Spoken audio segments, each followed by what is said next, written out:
2,000 years later. It's not working. I'm trying to hack his fucking eyes.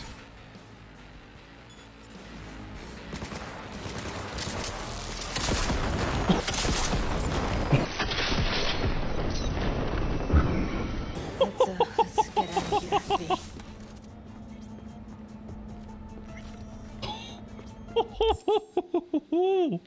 Oh, he exploded in many directions. Did I do that? If language being communicated was a success, if it was communicated, which is almost certainly not gonna be in certain situations. Fuck off with the I do be. Oh no, you fuck right off. You no. No. No! Just stand up and stab him in the foot. Yes! Who is your father now, child? Yes, I'm never playing this stupid game again. It's done. Fuck you, Radon. Fuck you, Starskull.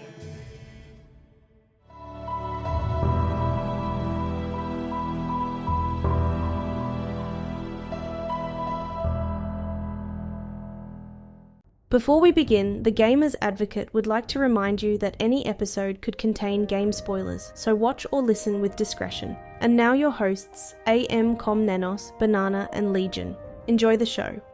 Welcome to yet another Gamer's Advocate podcast. We are joined with AMKomnenos and Banana Hammock Republic. Hello, guys. Good morning. It's early morning here. Afternoon, calm, I think. Yep. Good to see you guys. And I wanted to mention before I forget, Com is now doing a Let's Play. Banana has been doing a Let's Play of Final Fantasy, and I think it should be done by the time this gets released, but... I mean, it's done by the time we're recording this. It finished yesterday. Yeah. Well, that would imply that I watched it, so... I would hope it's done by the time this is released. It says finale in such big letters on the thumbnail and the title. Is that what it said? Sure does. Conclusion, dramatic conclusion to the Final Fantasy Tactics Let's Play that Banana did. And I think Com is also doing a Final Fantasy series afterwards as well. So You've seen one. Well, I love that you have none of the information, but you decided to take it on yourself to advertise the two Let's Plays. Like, you could have just asked us to talk about the things that we did, but no, you'd rather get the details wrong. Hey, Banana, what was your Let's Play about?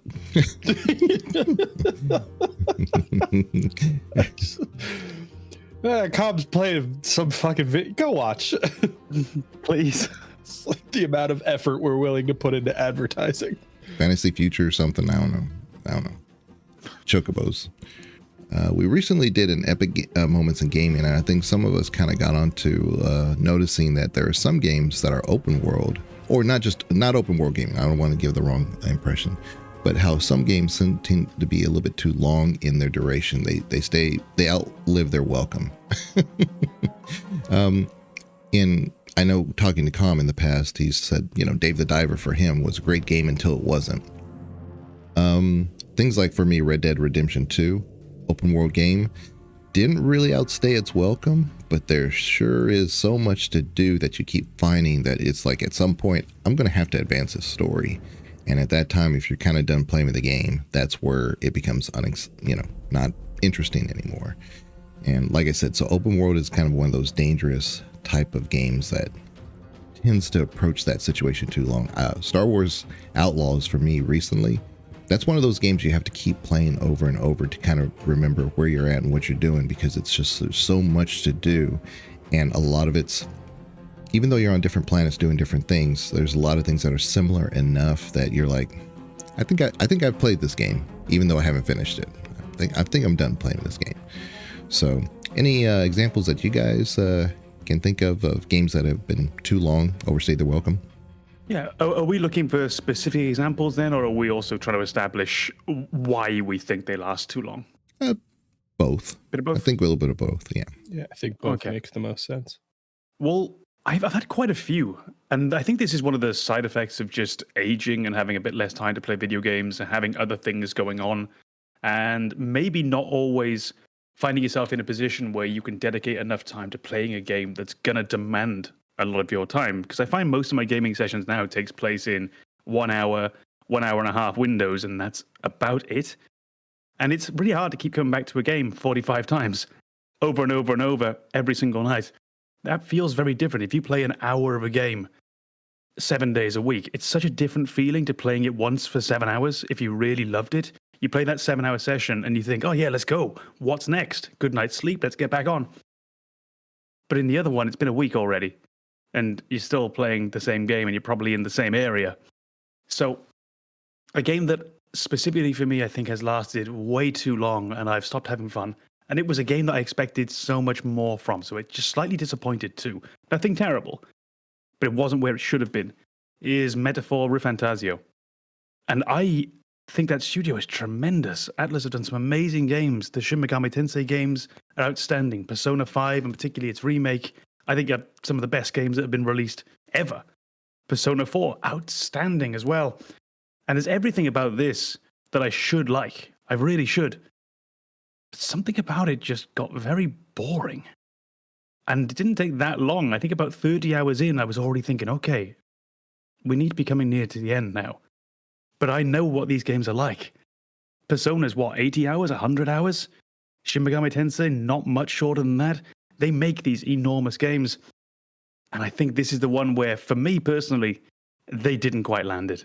So the very specific example right now for me is Metaphor Refantasio. And it was so disappointed because I wanted more. I wait for that studio to release things so that I can play them. And I wish this one hadn't let me down. Yeah, I will say that series can be done shorter. It's just a matter of, you always feel like you're missing out if you accomplish a lot of things too fast, or if you skip a lot of things. But there's a lot of the main story stuff that can be done a little bit faster. Well, I go about as quick as you possibly can. So, I mean, you have a calendar system throughout the game where, on a rough terms, during the day you might do a mission, and during the night you'll go and speak to someone. You do your social simulator. It's not quite how it works, but it's that kind of thing. Right. Well, no matter what, you have to get through the amount of time that the game gives you. So in the case of Persona, you need the whole school year. So you're going to be doing 6 months, 7 months, whatever it is, and you have to do every single one of those days. Time immediately starts adding up because you can only get through that so damn quickly. And there's a lot of dialogue that you're just going to be sitting there clicking through. A lot of it not voiced, so you can kind of get through it quite quickly because you just read quick. But there's just so much. I thought, pardon me, that I was playing Persona 5 pretty quickly. I thought, going through dialogue quickly, not doing too much level grinding, just going through, being good enough. I think it was still 105 hours. You can get them a bit shorter, but you can never get them to be short. And Metaphor, I wasn't, again, not grinding, not spending too much time in places. I did a bit of grinding. But it just wore out its charm very, very quickly. Yeah, Metaphor definitely has a lot of aspects that were, for me, since I wasn't familiar with the series with Persona as much. I mean, I have them, I've kind of played them, not all the way through. But I started seeing a lot of things in Metaphor. I was like, I know this. I played a lot of Honkai Star Rail, D&D. It was like everything merged. I was like, I know what this game is. I can piece this together. So I didn't spend as much time like having to learn the game. So from kind of a new player into it, it doesn't feel like it's dragging for someone who may have played Persona more often, I guess is what I'm saying. But yeah. Yeah, I should say the first 20 hours I thought were fantastic. The 10 hours that followed that, I was already beginning to feel, okay, I think you need to pick up a bit. I know you're pacing yourself, but I think you need to pick this up a bit. And I wondered if actually they did try, but the moments just didn't land. And I know but a lot of people love the game. It's not a judgment on it generally, but for me, the studio itself always seems to feel like it has to overly explain a lot of things. And you see that a lot. A lot of dialogue. And there's like the tutorial system. It's like, make sure you hit next to do this and this. And then when you do that, then you'll be here. And then you do this. It's like, okay, you could have just told me that all I had to do was go to the menu and select those things. Takes a very, I think this would be more of a banana reference, but it has a very Final Fantasy VIII tutorial You will learn, and you will learn now, and we will spend this time together. Mhm. Are you taking notes? Yeah, I just started Persona 5 like a week ago. And I mean started. That's it. That's all I did. I didn't progress at all. I got through like the opening sequence, and then I was like, I'm not really feeling this. I'm gonna switch to another game. But that initial sequence is just so like, here's the basic functions of the game that you would only be unaware of if you've never played a video game before. And some people haven't, so like I appreciate it's in there, but I'd love to be able to just be like, I have played a video game before. Can we move past all of this? That's the thing I was talking about actually in the first episode of the Let's Play that Legion doesn't know I'm doing, is it would be good sometimes if there were an option, honestly, in most games, to almost have a "this is my first video game" button, where you can just for the first 10 minutes be told how to move, how to turn the camera, how to select items in a menu, but something that you can very easily bypass if that's not the situation with you.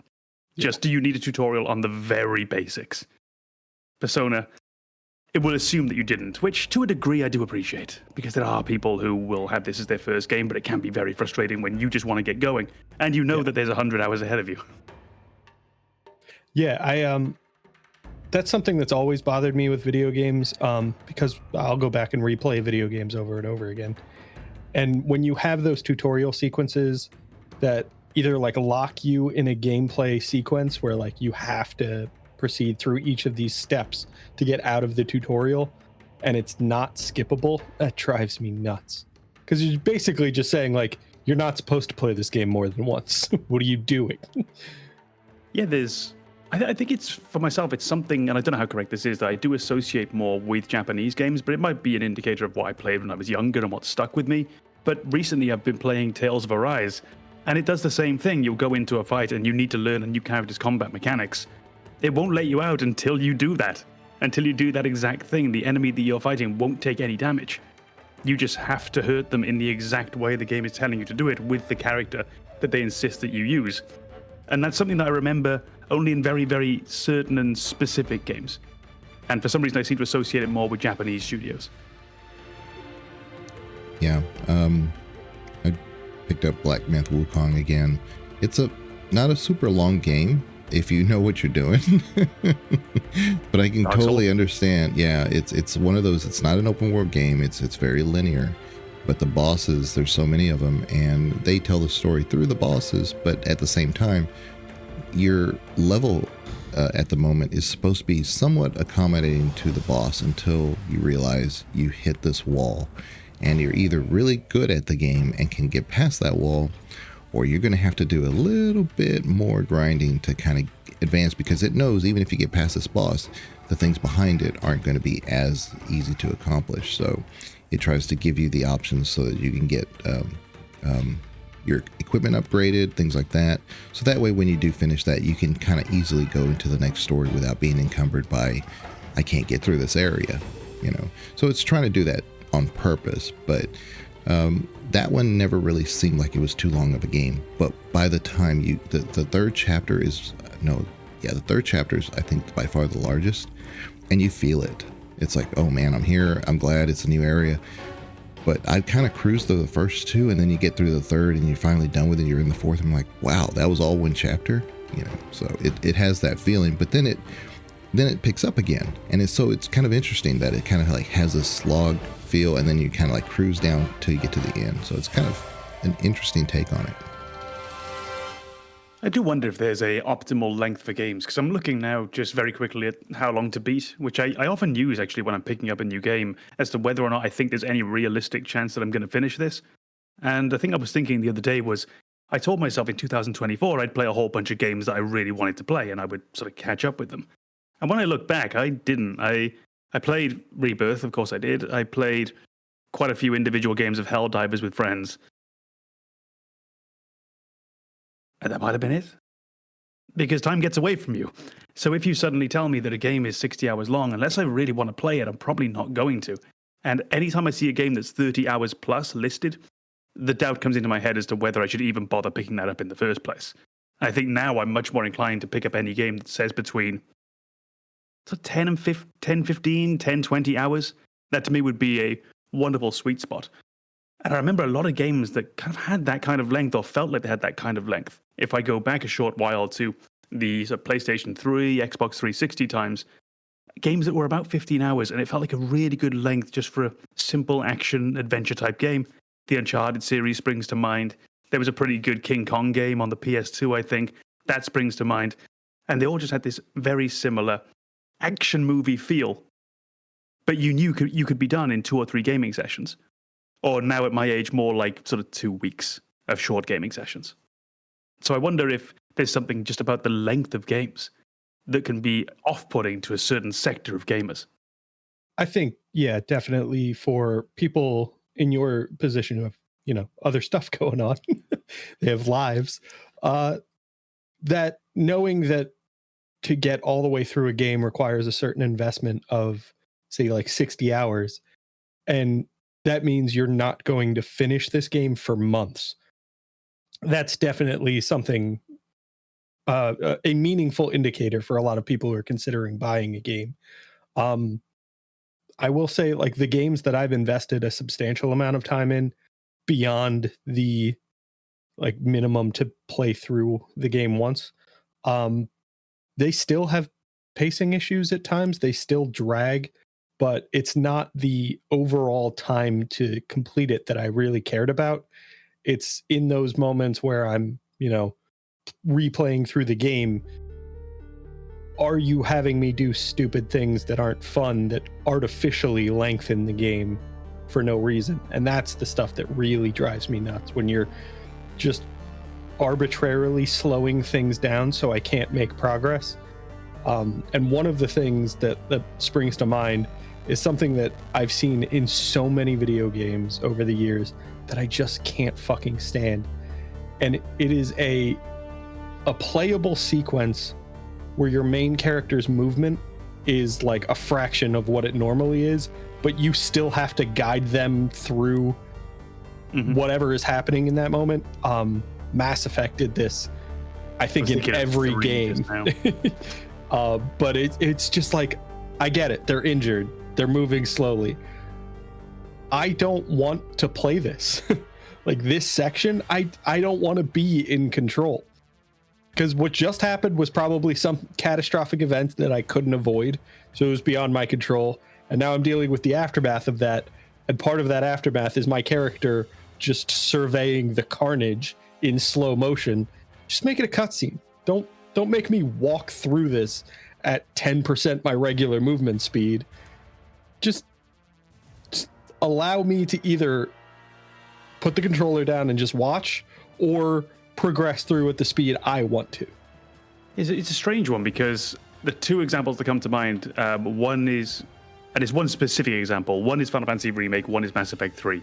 So if I think of Mass Effect 3, the last hour and a half or whatever the game is, when you go up to the Citadel, that section, I remember walking through and actually really liking it, because I had that moment of, okay, the game is forcing me to slow down, but look where we are and how gross this is and how unpleasant this is. And that feeling of, I know our friend is just a little ways ahead and I want to go quicker, but I can't. And I appreciated the rising tension that it gave me when playing the game. And then I did the second playthrough and I just wanted to hurry the fuck up. And then the third, it was just beyond frustrating, because I just want to get there now, because this isn't that interesting anymore. This is interesting on time 1, it's not interesting now. And then the one that I have from Final Fantasy VII Remake, and you've mentioned there's quite a few of them actually through the game, and I'm trying to find that balance in my head between, I know some of these are hiding loading screens. I know they're not all hiding loading screens. And I think the one that isn't is at the very start. You are walking through fiery Midgar post Mako Reactor 1, and you walk into our big silver-haired friend. And you're going to walk after him through the alleyways, and you go so slowly. And again, the first time I was like, oh, that actually kind of cool, because he's in this moment of like, your main character's brain is like, it's firing, it's overstimulated, he's lost. And then the second time it does my head in, and the third time it's incredibly frustrating. I just want to fucking get there. I'd love it in those sections, actually, if the game had a little press triangle to skip in the corner. Well, yeah, that's exactly what I mean when I say with the like make it a cutscene. Yeah. Because there are skippable cutscenes in that game, and they are exactly the same. They do the exact same thing that this sequence does. It communicates the backstory of the character. It sets a tone for what's going on. But for whatever reason, they're forcing you to very, very slowly navigate the alleyways of Midgar when you could just be watching this play out. And I don't understand why any dev studio would look at those sequences and say, no, we want the player controlling the main character in this moment, when what is available to them in terms of control is severely limited. Yeah, that's the bizarre dichotomy, isn't it? It's we're giving you control over a situation that's out of your control. Exactly. Yeah, at what point? And it's a strange one, because like I said, I liked it. I quite liked walking through, but at the same time, I was just holding forward. I didn't take a moment to slow down and check what was around me. It was the game had slowed me down, therefore I was checking what was around me. So you probably could have done it in a cutscene, and like I said, for the second time or third time, that would have been a really great boon, because you could have just skipped the whole fucking thing to begin with and just jumped to the actual cutscene part at the end. Yeah, it is odd. And unless there is some technical reason why you're doing it, like we say, like to hide a loading screen, whatever. The loading screen ones I Fine. appreciate. Yeah, Those I would make sense. prefer that than a plain black screen and now loading. But when it's not necessary and it is purely an artistic choice, it's very rare that I'm going to truly appreciate that. And certainly on the second playthrough.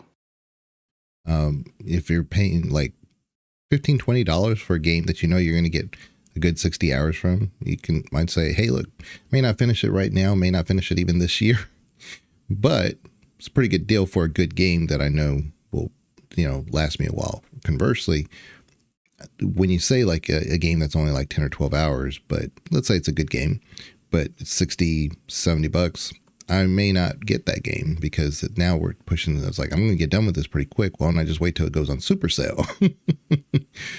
I have a partial agreement there.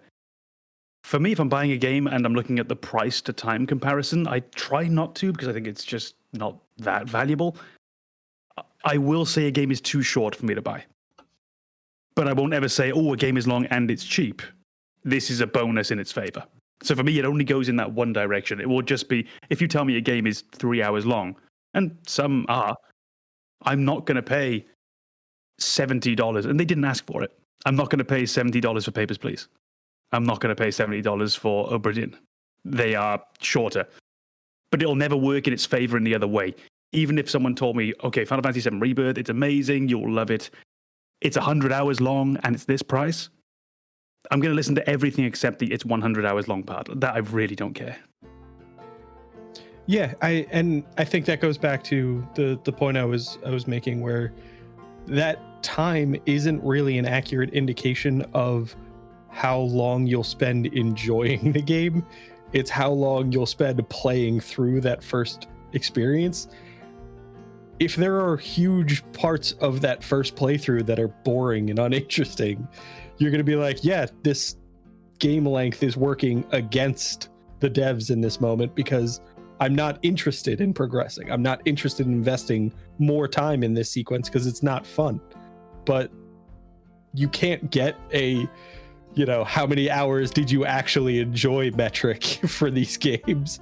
So it's always kind of a toss up when you see that, like, oh, it takes like 35 hours to complete this. That's pretty significant time investment. But if it's 35 hours where the game is constantly kind of fresh and they're adding new things and you're progressing the entire time, that's a solid 35 hours. But if a game's 105 hours and it's only 35 hours of that fun, engaging gameplay, you're gonna be like, all right, well, I'm done. I'm not gonna throw another 70 hours at this game because it's not fun anymore.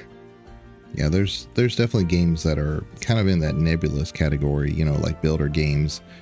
Hot Wheels goes on sale every once in a while for like $3, and you can get a lot out of that. Mr. Moneybags over here. Yeah, and Planet Coaster is another one that you can put tons and tons and tons of hours. I got thousands of hours in it.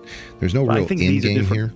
Yeah, but that's what I'm saying, is that these are categorized different, so that way you can kind of see where the price point you're looking at. It's like, well, it's not really a factor at all, because we're not looking at it in terms of game time. I think a lot of what we're talking about is related specifically to how do you complete the game in probably more of an RPG mechanic, because even the action RTS stuff has stories to them, but a lot of people aren't playing it for the story per se. Yeah, I think the big difference would be a game that has a story and a narrative and you play through. It's how much time do you have to put into the game? Something like Planet Coaster or Age of Empires, SimCity, Civilization, that's how much time do you want to put in. They can go on forever, but how much time do you have to put in to get the full story and to come out crying at the end? That only affects certain other kind of games. And it's why, oddly enough, MMORPGs, they've sort of turned me off. It's not something I would ever really participate in, just because I know with their stories that they have. Final Fantasy XIV, apparently it's amazing, but I know I'm never going to play it, because I'm never going to put... How many hours is the base story? Probably... I mean, how many expansions are there? It's long enough. I think that's the other thing with MMOs is there's never really a finish line. Yeah. The idea that there's a story that overarches all of the events of Final Fantasy XIV, and apparently it is a very good story. I don't know it, but from what I've heard, people are really enjoying that game and still really enjoying it. But the idea that you'll progress through that story and you'll reach various stopping points where the devs are working on the next expansion or whatever. And the idea that you'll just never get closure, you'll never get a satisfying ending. You might get the end of an arc and then the start of a new arc, but it's all the same characters involved, so it's never really ending the whole story. And I don't like endings overwhelmingly, but I do like closure, and I don't think you get that from an MMO. Yeah, I've always had something uncanny as well about MMOs when you're playing them, and every single player has gone through the big narrative, and now we're all in the same world. It's just uncanny. It feels a bit odd. And I know that every game that's true. If I play Final Fantasy X and you play Final Fantasy X, we did exactly the same story. But our Tidus, they're not in the same world. Yeah, they're in their own separate... How it's pronounced? I can see you typing. They're not in the same world, and it just feels very different. Whereas an MMO, it always just felt very uncanny that we share the same world and we've done the same story, and the same NPC is now telling us both that we're the savior. That I just find so odd.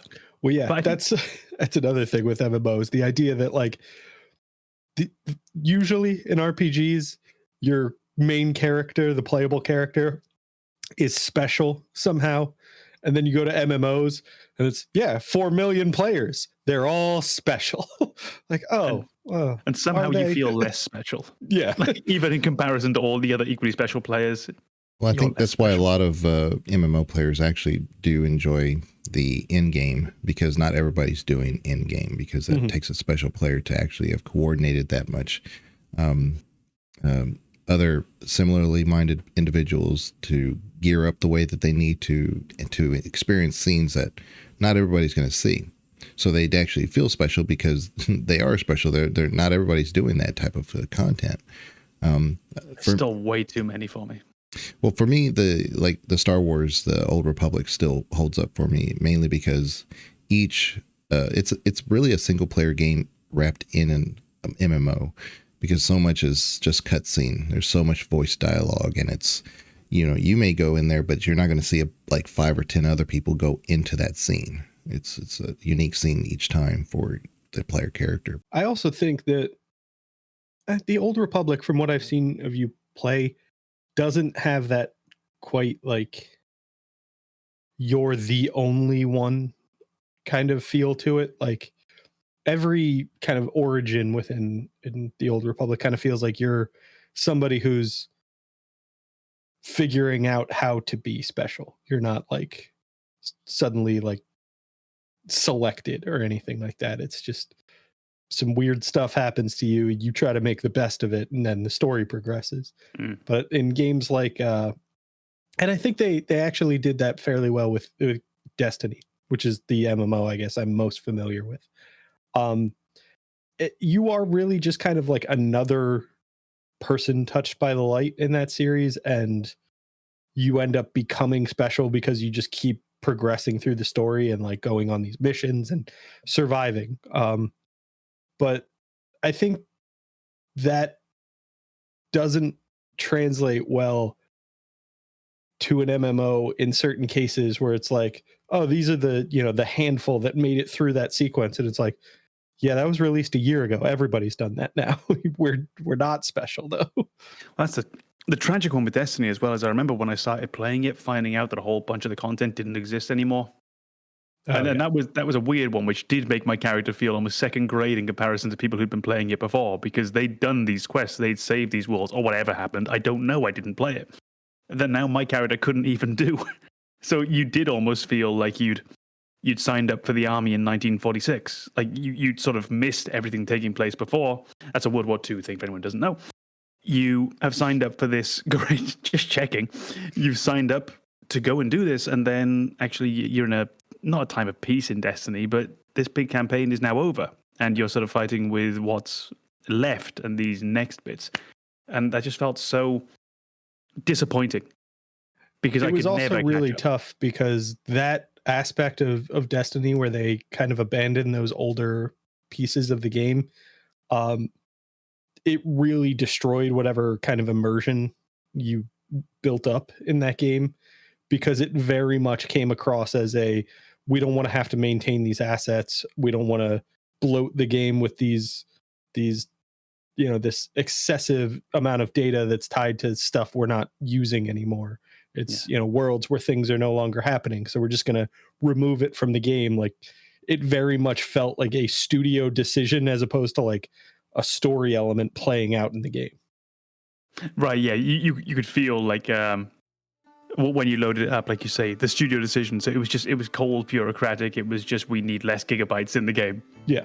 And there was no way of, if you think of what World of Warcraft did when they had their sort of end times thing where the world got like all blown up and shit, or you think of what Final Fantasy 14 did where they completely reset the world and there was that narrative feeling for it. There was, oh shit, something big has happened. Now we all do new things. This was just, no, it's not there anymore.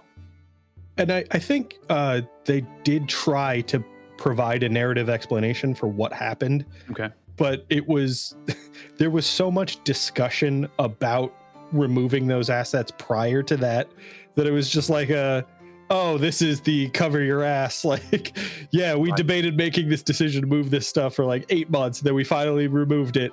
And now we just kind of threw a patch on it to just be like, oh, here's why all of it's gone in the story. It just never felt like they did it right. It's like the narrative of the why they'd done it, or the reality of why they'd done it, that already spread so widely that you weren't catching up by possibly doing this new story. Yeah, it was almost impossible to ignore the discussion that the studio was having about sunsetting these assets, that when they released the in-game explanation, you were like, no, that's not why it happened. Shut up. I know when Cataclysm dropped for World of Warcraft, I stopped playing at that point because, yes, they were trying to reinvent and say, hey, here's a new area. It's the same area as before. It's just different now. Like, I don't care. I stopped at Cataclysm. I never went back. I know Mass Effect for me, that y'all mentioned before, Mass Effect 2 specifically for me was too long, and I can break it down now in hindsight. But like the Jacob arc, I don't need Jacob's arc. I don't need that character in this game. I don't need the character. We didn't need it, and I do appreciate the fact that there are two parts to it. You clearly know where you're in the middle because you do have to go get the second set of team members. But then you're thinking, well, wait a minute. Now that I have the second set of team members, now I can suddenly start doing the loyalty quest for the first set of team members. But then I'm going to have to do the second set of loyalty quests for the second team members now too. So it never really feels like you've gotten over that.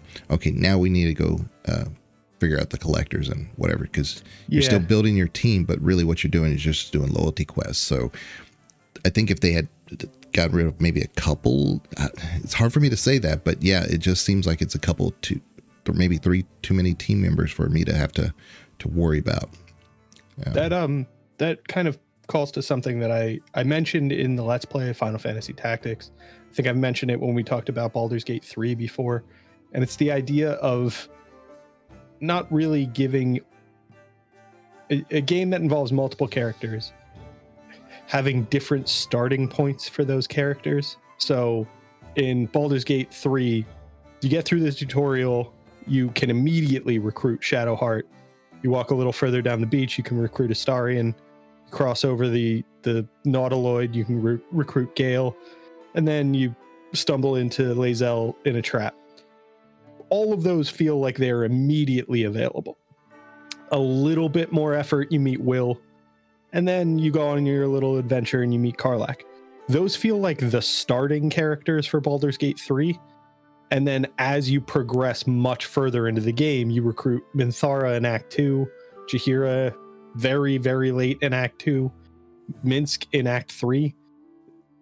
They feel like they're late additions to the party, and I enjoy those characters less as a result because they weren't around for most of the story. Final Fantasy Tactics, you can recruit Cloud 5 minutes before the final battle. It's just so late that I don't care. I'm not super excited about it when they join my team. Admittedly, I was super excited about it the first time it happened, but then I realized, like, oh, I have a level 1 character and we're about to go to the final boss. Woo, you're not coming. You don't enjoy the flagship carrier of D&D, Minsk, the owner of Boo? Flagship character. I still can't believe that comment. I made a comment. People have been playing D&D for 30 years who had no idea who Minsk was. Yeah, this person made a video about, the Minsk and Baldur's Gate 3, and I was like, well, I'm not a huge fan. And I made a comment. It's like, I did like the video. I was like, I'm not a huge fan of Minsk, but I really, really enjoyed this video. And then like a year later, somebody makes a comment. How dare you not enjoy Minsk, the greatest D&D character of all time or something? I was like, what? Oh, I'm surrounded by nerds. Complete nerds. Yeah. You might remember. I'm not sure why that surprises you. You're on a gaming podcast. Chocobo on a stick. Comment. No. You might remember, oddly enough, on that exact same note, that I think in our rankings of Mass Effect 2 characters, we all said we loved Legion, but he got slightly knocked down just because of how late you meet him. And you don't really get to have that chance to spend that time with them. And yeah, and that's entirely true. It's something that I always felt feels really odd. Persona 5, you are going to meet characters as you're going through the game at these massive intervals. So you'll have your established party, and then 10 hours in, you're going to meet someone new, and then 25 hours in, someone new, and then 40 hours in, someone new. And there's someone you're getting in the very last months of the game. And bless her, she seems really sweet, but she was never in my party. Because why would she be? Right. I've just met you, and I've had a whole year with these gang, and this is my friends, and you're just kind of along for the ride. And it really, really harms it. And it just reminded me that Mass Effect 2, that we, I think, mostly hold the opinion, contrary to the Mass Effect community generally, that it's our least favorite Mass Effect. It's just the one that we feel suffers the most in some way. And I think the pacing of it is what I dislike. It is the way that it feels like you're just doing odd jobs rather than pursuing the collectors. And I know that you're pursuing the collectors by completing the odd jobs. I'm not completely obtuse. But it doesn't have that narrative push that I feel that 1 has and 3 definitely has. Because 3, of course, has that much more action movie speed to it, doesn't it? Whereas we have to deal with this now, and we're going to do it by following steps A, B, C, D, E, F, G, and so on. Whereas Mass Effect 2 has more of that sort of tree approach to it. Whereas, well, we're here, we need to get to here, but first, which of these paths do we take? Yeah, 2 is much more, well, it has that like impending, ominous feel. Whereas the Reapers are here in 3. Yeah. And you're dealing with it. Yeah. And you're just grateful that you're not having to deal with total cataclysm at any one point. So you're Absolutely. Like, I'm kind of glad that I can do this next mission because apparently we're at stalemate at the moment. We're really not, but it feels like it. So it's not that it, how some games feel like, well, this is not very immersive because if the world's ending and I get to do this little side quest over here, I guess the world's not that bad. But Mass Effect, it's more like there's a reason why you're kind of putting on something because it's just the Reapers, and they actually have a lore reason for it because even the Protheans held them off for several hundred years, and I think Vigil says the eradication of an entire species is not something that's done overnight. So I think that's you've definitely kind of gently brushed against a topic that I think needs to be included in this, and it's the idea of like artificially changing the pace of a game, and not matching the tone with that new pace. So this happens a lot for me in RPGs where something terrible has happened. So, in Final Fantasy VII, the starting bombing mission, you have that like timer that's like, you need to get out of here because this place is about to explode. You don't want to be in the explosion. Obviously, there's a sense of urgency there, but it's an RPG. So you do want to check every corner in case there's some loot you could pick up. And those sequences infuriate me because devs seem to love hiding one-time items that you can only get in that moment in those sequences where it feels like you need to rush out of the burning building. And it's like, no. If you want me to look around and explore every little detail of this area, don't put a giant timer on the screen, because that tells me get the hell out of this area. Yeah, that disconnect between the game and the language that the game is speaking to you with around you, it's a very real thing. It happens a lot. And it's a big reason actually nowadays when I tend to play a game which has something like that taking place, the buildings falling down around you or whatever, I just ignore it. And I just think, well, nothing's going to happen. I'm just going to look around and see if there's anything in these corners. And that sucks because it means that now multiple games doing this in a bad way have ruined the ability of future game developers to have a scene, where the roof is collapsing in on me and I've really got to get out of there and I've really got to feel tension. They've taken it away from them to even be able to do that. That's, absolutely my frustration with this is because it became so pervasive that it's just an accepted feature of video games now. And it feels like when a game deviates from that, you're going to be like, well, I didn't know the timer was actually counting down. I thought I could just look around everywhere. I didn't know there was going to be consequences if I didn't prioritize leaving the explosion area. And that's annoying because all of a sudden now I'm annoyed that the game developer was actually doing a really cool thing by having them say, no, the building was falling down. You really should have left. Yeah, when the tone does match what's going on in the game, it feels wrong. You're like, well, okay, come on. How was I supposed to know that? Because everyone else has lied to you over the years. They were like, oh, get the hell out of here. We're all going to die. But also check all of these rooms. Take your time. Don't rush. Oh, yeah, a little bit of fire. When's that ever killed anyone? It's just ridiculous. It doesn't feel right. This is probably the most we've ever taken something out on a video game ever. It's such a small thing. I thought of another one, by the way, Final Fantasy VII, the original. And it's not a moment, but it's Disc 3. So Disc 3, the entire foundation of Disc 3 of the original Final Fantasy VII is the big bad spell that's going to destroy the world has now been cast. Hurry the fuck up, get to the Northern Cave, stop that big spell meteor crashing into the Earth. But first, you also have an airship. Race chocobos for 400 hours. But also, it's the first time as well, if I remember correctly, when the airship has the cool, fun music. Yeah. Yep. Prior to that, it's melancholy, but now, it's a party, baby. Let's go. And it's such an odd choice. And I get it. It's a bit like in Final Fantasy VI, where, okay, now we really have to go and stop Kefka. But first, do everything. And it's funny because that's a very Final Fantasy thing. Because most of those games, and people have mentioned this in forums and really kind of laid into Square Enix, whatever it was at the time, for this characteristic of Final Fantasy games.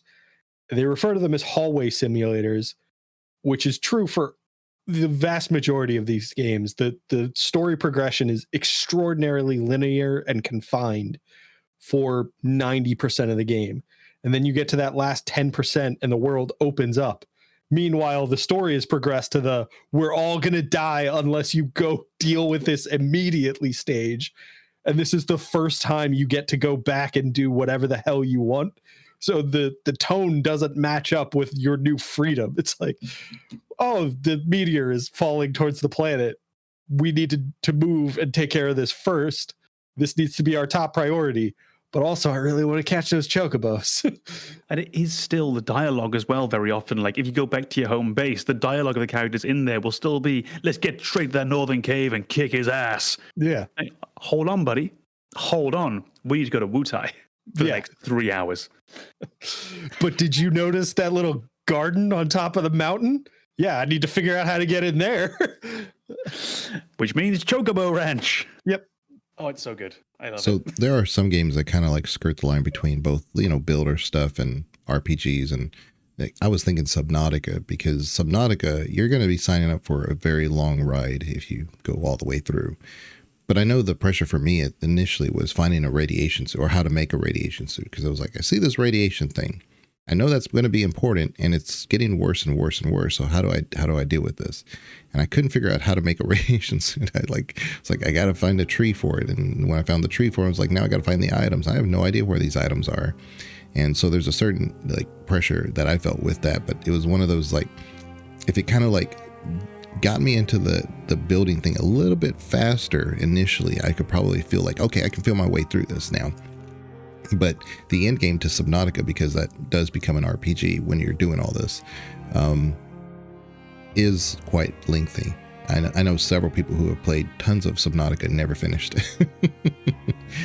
But that's one of those things. It's like, it's kind of, the length of the game isn't nearly as indicative of their experiences with it, because they enjoyed what they did, and then parts of the game that they just said, no, I can't do this anymore. It's way too surreal and visceral for them, because of the ocean and the depth and the big spaces and big things and unknown, and it's just it's too much for them. But so the indication of how long it takes for you to do that game really is not a measuring stick for it, but it is a very long game in itself. There are also games within this, relevant to this discussion, that are only brought up because of the type of player I am.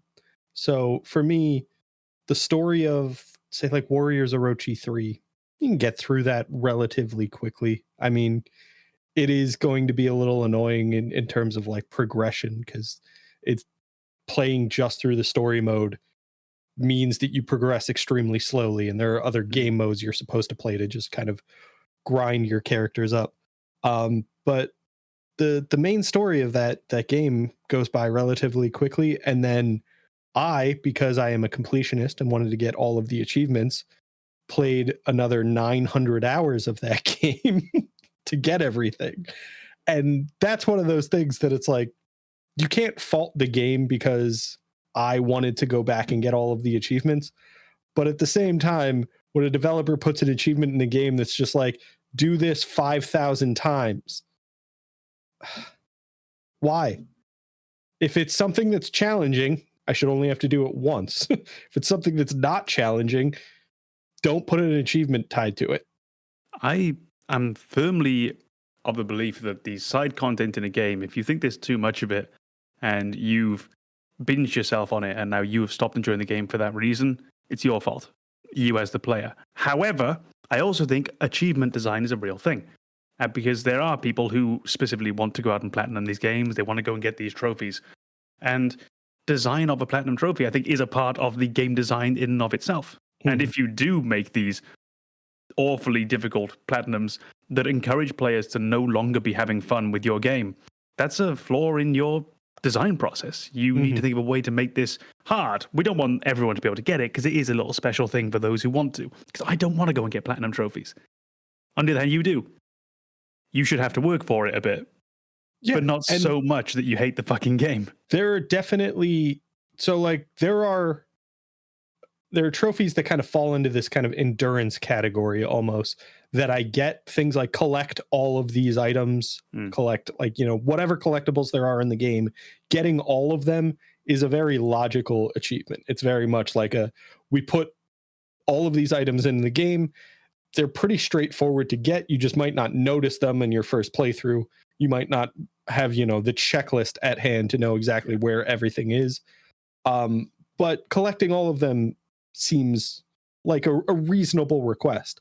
And then you have those achievements that are similar, but kind of miss the point. And for me, that's a lot of those do this thing 500 times or whatever it is. And it's just like, Why?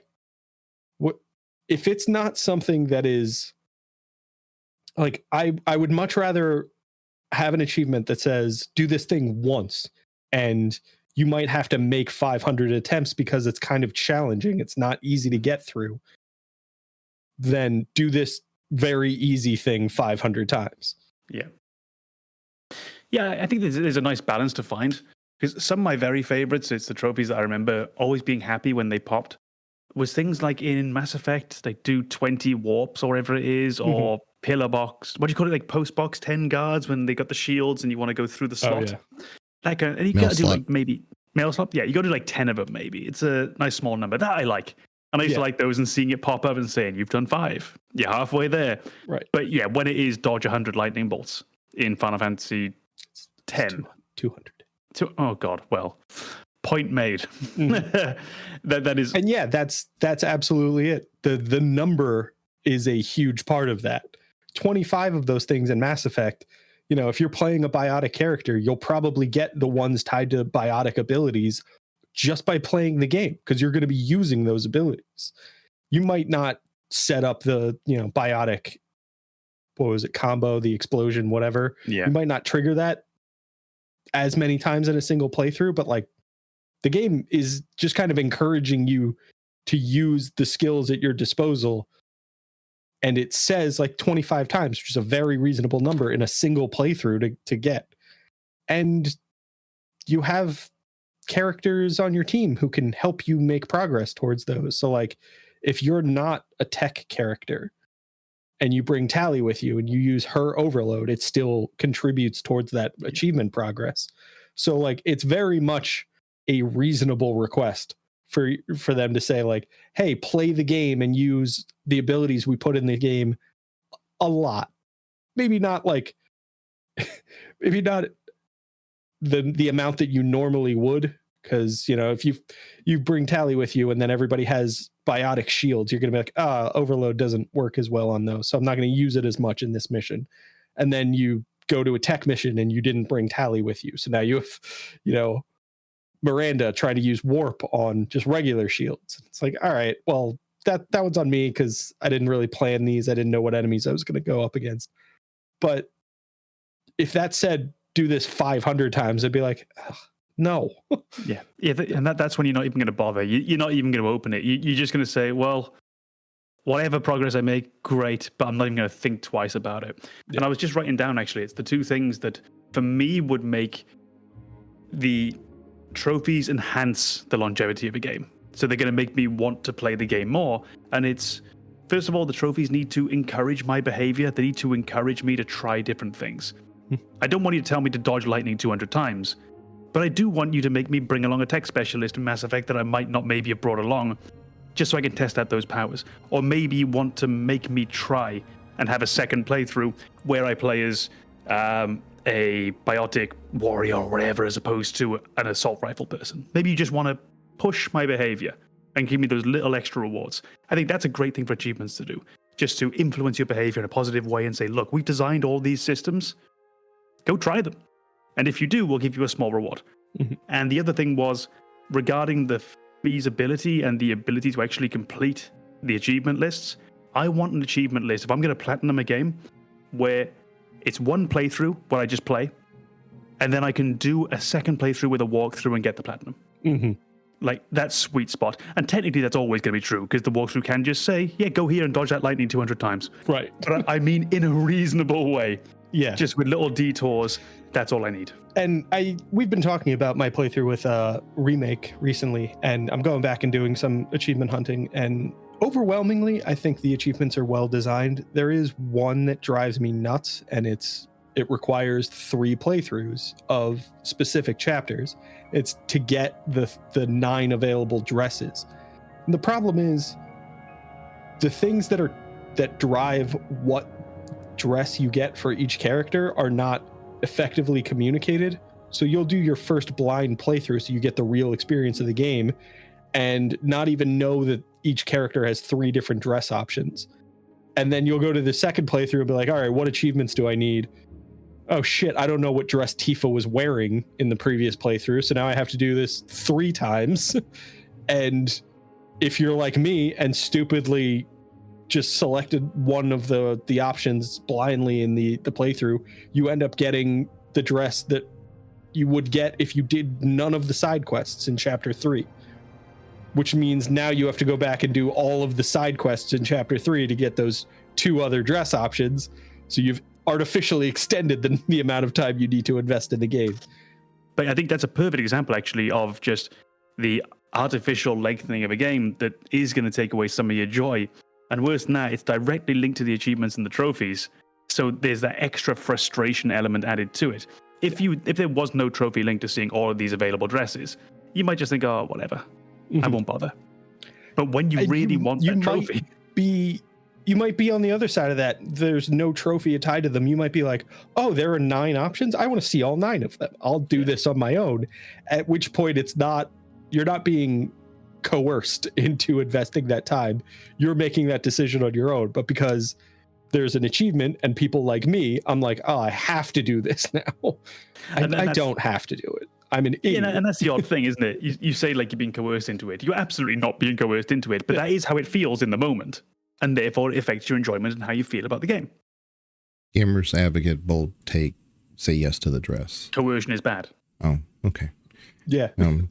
Well, I think pacing has a lot to do with, as far as lean more towards Cobb on that one. Yeah, I think pacing does have a big influence on whether or not we think a game is too long or not, because, games like Inquisition has a great story attached to it, but the problem is that when you first initiate it, and of course it's an RPG, so a lot of people are going to try to do as much as they can when they have it in front of them. You don't have to complete the hinterlands. But something about an RPG is telling us we need to complete this area before we can move on to the next area. Otherwise, what if they close it behind us? We had that experience in Dragon Age Origins. We were in an area. If we didn't complete it after we left, we were not going back because it was destroyed behind us. So you do things like the hinterlands and you tend to overdo them because we don't really know at the time of the first playthrough what's going to happen to this area if we leave it now. So that one had a pacing problem because it didn't recognize it was an RPG and people were going to treat it like that, and they kind of just let the game extend itself in the hinterlands for way too long. Well, it didn't effectively communicate the way that you should really think about approaching this, but they did it to themselves by putting in as many boring side quests as they did, because they should realize that people are going to do them. And they should have realized at the same time that even if they'd put up a message that said, please don't do this now, please go and do the story, please come back later if you want to, people would still have done it anyway.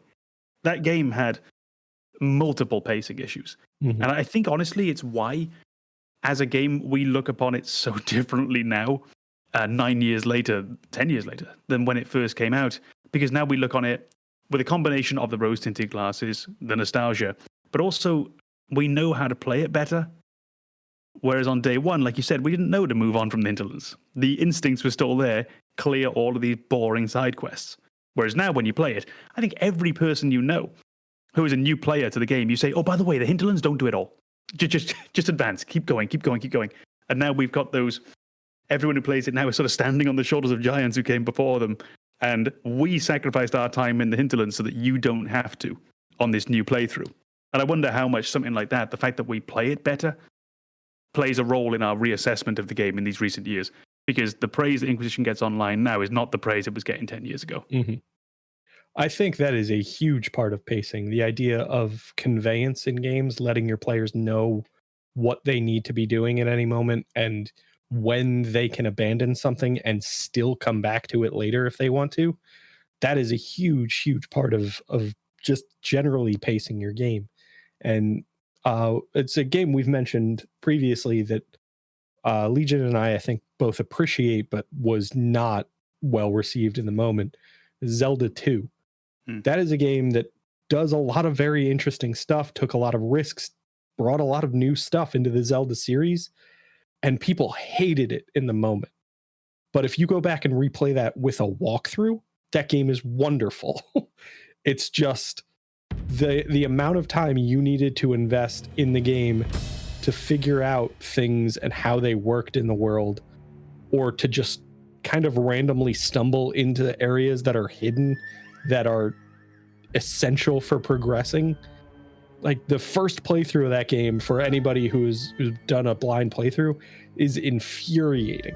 There's so many times where you're just like, I don't know where I'm supposed to go. They told me Bagu lives in the forest, and I don't even know who Bagu is. And then you find out that there's one square in this sea of trees.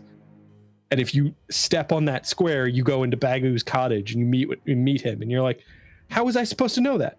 How could I possibly have identified this one square that's identical to everything around it as being special? And it's one of those things that, like, this works because of when Zelda 2 was released. People were still figuring out how to make games, and they had just done something pretty incredible with the first Zelda game, that they were empowered to kind of take risks. And a big part of what the first Zelda game did was just throw you straight into it. You just show up in a world and go wander around. You kind of do that in Zelda 2, but it's so much more difficult to progress in that game. Everything is kind of linear, but it's not presented to you in a very linear way. Yeah. When they say that his house is hidden in the forest, they literally hid it in the forest. Yeah. They took the literal term. You have to find it. It's hidden even to you. So you can't just like, oh, let me go straight there. But from what that sounds like, you're not actually finding it. You're just stumbling across it by chance. It's not that you see it coming in the forest. You just happen to step on this one nondescript square, and now you've found it. It's not that you're solving riddles and puzzles as to where it might be. It's not that you're following the logic in your brain. It's just, oh, that was lucky. Yeah, if they had given us like something like it's in the northern part of this forest. Well, we know it's in this section, even though the forest is this whatever. It covers this big area, and there's a swamp over there. And they said, hey, look just southeast of the swamp on the northern side of the forest. Then we could kind of, triangulate where we're supposed to be going. But the problem also is that when you're in the overworld map and you're not on a trail, you're always going to have a risk of these monsters randomly coming into you. And sometimes it's good because then you can like build up your XP and you can get stuff. But after a while, it's like, I just want to find the thing because these monsters constantly show up. And what game does that really well? Morrowind does that really well. When you have to go and find the Azura's cave, and it says to you the little riddle, I did look it up. It's the eye of the needle lies in the teeth of the wind. The mouth of the cave lies in the skin of the pearl. The dream is the door. The star is the key. And we just can go around, because that's not really anything for us to work with. We don't have the full context. But now when we go around and ask other people, they do give us more, but they don't tell us where it is. They don't mark it on the map. It's just, it's in a valley. Oh, and that probably refers to this massive rock formation that's there. And it can't be this valley because of ... Oh, and this must mean it's on the slopes of the mountain. Oh, and you must have to only go there between certain times of day. But you still have to walk that path. Mm-hmm. And you still have to see the first valley and think, oh, it can't be that one because it doesn't have those two rocks. And then you go in the one with the two spires and you think, it must be this one. But you keep on going and you're not sure. And there's just enough doubt in your mind because the valley keeps going of, this might not be the right place. And that's something we've talked about with these Zelda games before, is the difference between like a riddle and fuck you, go find it. Yeah. It's the idea that when you're solving puzzles in Legend of Zelda, you're overwhelmingly, in the 2D games, overwhelmingly just presented with all of the information in a single screen. It's, hey, this is what you're working with. Use the tools at your disposal to interact with the environment and see if you can figure out how to solve this puzzle. But in Zelda 2, the puzzle is finding Bagu's house, and the information you're getting is Bagu lives in a forest. You're not given enough information to know what the solution is. You just know that there is a solution, and you just have to guess.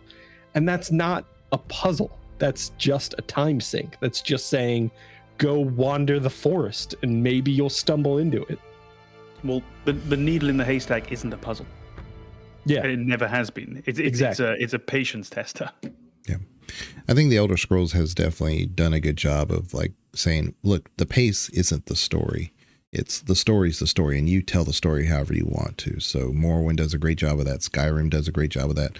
Oblivion actually felt a little bit of pressure of moving the story along because of its the gates that show up, and you're like, I know I have to deal with this. They can't just keep showing up.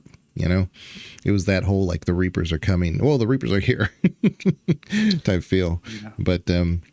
But yeah, I think the Elder Scrolls did a good job of saying the pace is your pace, and so it never felt like the story was too long or too short. So that's where I disagree, because I think the only one that did was Morrowind.